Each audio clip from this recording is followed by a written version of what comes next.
pourquoi est-ce que ces compagnies sont nées? Je dirais, véritablement, elles sont nées d'une part du fait que la guerre froide se terminant, il y a eu une réduction des forces armées. Deuxièmement, il y a eu une sorte d'effondrement entre 1950 et 1985 de la démographie chez les Occidentaux.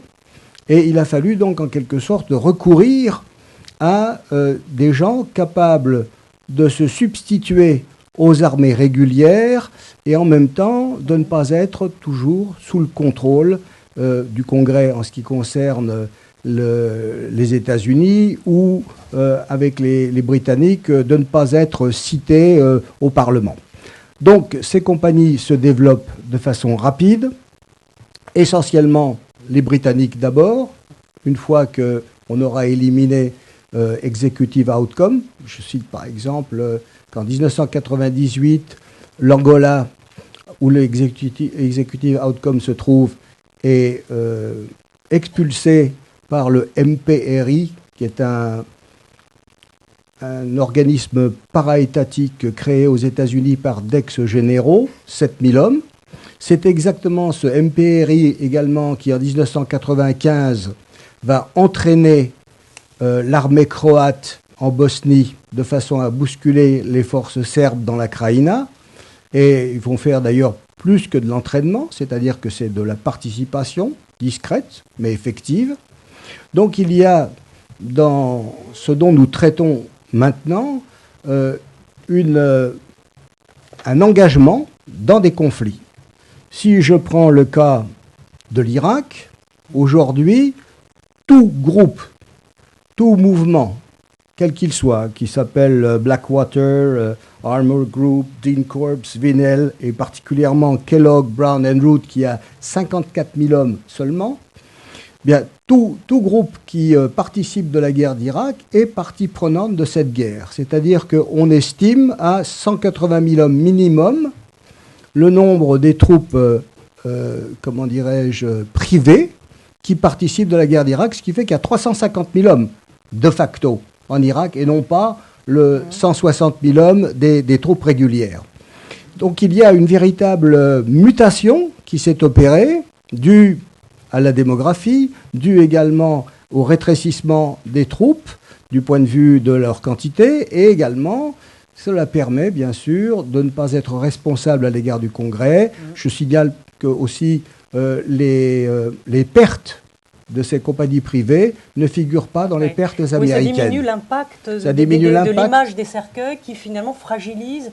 On l'a vu, le président Bush et même Blair. Vous avez parfaitement raison. C'est très important pour l'opinion publique qu'ils ne font pas partie des 4000 morts.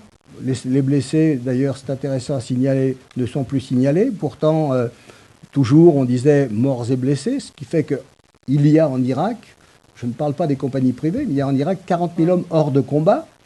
Si on ajoute les morts discrètes de ces compagnies privées, on peut certainement arriver à des chiffres infiniment plus importants que nous apprendrons bientôt lorsque le nouveau président sera élu demain. Et voilà. En Irak, on a même vu qu'elles avaient peut-être même des licences, la licence to kill, permis de tuer, et qu'ils ont été certains ont été même exfiltrés après des exactions. Tout à fait. C'est-à-dire que le gouvernement irakien n'a aucun droit de regard sur les compagnies privées, parce que M. Paul Bremer, dans sa nouvelle constitution, il y a de ça 2 ans, ne l'a pas inscrite.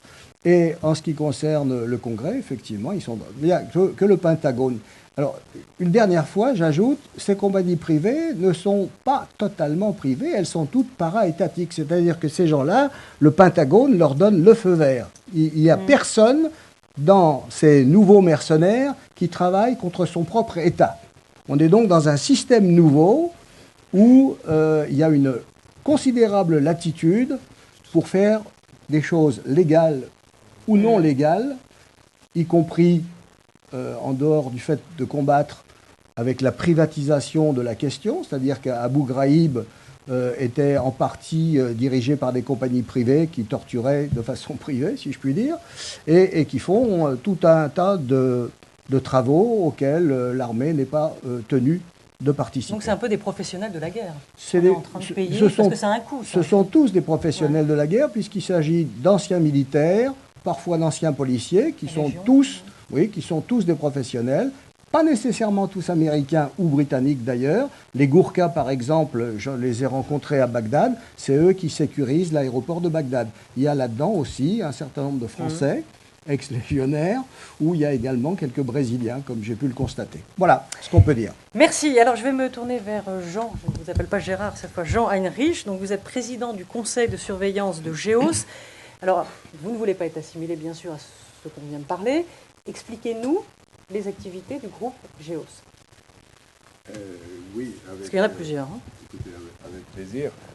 Juste, comme l'a dit notre premier interlocuteur, le juriste, la difficulté, c'est qu'il y a amalgame et que donc il n'y a pas de véritable définition des uns et des autres. Moi, dans notre milieu, et avant d'être quand même président du comité de surveillance, je dirais que j'étais ailleurs, donc j'ai beaucoup fréquenté dans les opérations ces gens-là, notamment MPRI. Vous travaillez à la DGSE? J'ai travaillé à la DGSE, j'ai aussi été en Bosnie, au Liban, au Tchad, etc. Mais nous les appelons ça les sociétés militaires privées. Pour nous et pour moi, ce sont des entreprises, et ma définition, c'est très simple, ce sont des entreprises qui utilisent des moyens militaires dans un but militaire. Pour moi, c'est la première catégorie. Il y a une deuxième catégorie que moi j'appelle les services privés de sécurité. Ce sont des gens qui utilisent des moyens militaires pour défendre des objectifs civils, commerciaux, économiques. C'est surtout vrai en Afrique, où les Canadiens essentiellement et les Américains utilisent ces groupes dans des conditions d'ailleurs sur lesquelles on pourrait parler, pour défendre ou pour protéger des zones entières d'extraction de minerais. Et ensuite, il y a des entreprises de gestion de risque à l'international, comme GEOS, qui n'ont absolument rien à voir avec les deux premières catégories parce qu'elles utilisent des moyens non militaires pour défendre et protéger des objectifs civils, des entreprises qui travaillent dans des zones à risque. Mais elles n'utilisent donc pas de moyens militaires. Donc on n'entre pas dans l'étude juridique de protection des droits ou de je ne sais pas trop quoi. Alors que fait GEOS très rapidement? GEOS est une société de gestion de risque internationale, c'est-à-dire qu'elle accompagne et aide des entreprises qui veulent travailler et qui sont obligées de travailler dans les zones à risque. Et il y en a de plus en plus, il y en aura de plus en plus, à la fois de zones grises, des zones difficiles, et des entreprises qui seront obligées de travailler dans ces zones-là. Donc ça veut dire que nous aidons le décideur à prendre la décision. Est-ce que je vais investir aujourd'hui au Venezuela ou donc le conseil, ça va l'accompagnement sur place, la gestion des crises, les crises les plus importantes pour nous étant les enlèvements. Donc nous gérons ces crises-là, les enlèvements crapuleux.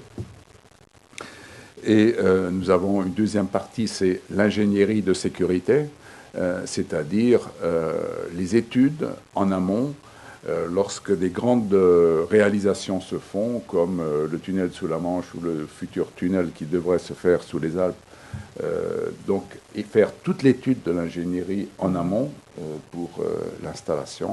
Une deuxième partie du travail de GEOS qui n'a rien à voir avec ça, c'est l'intelligence économique, mais ça c'est un sujet à part. Ça nous éloigne un peu de notre débat. Ça nous éloigne de notre débat, voilà. Voilà, merci.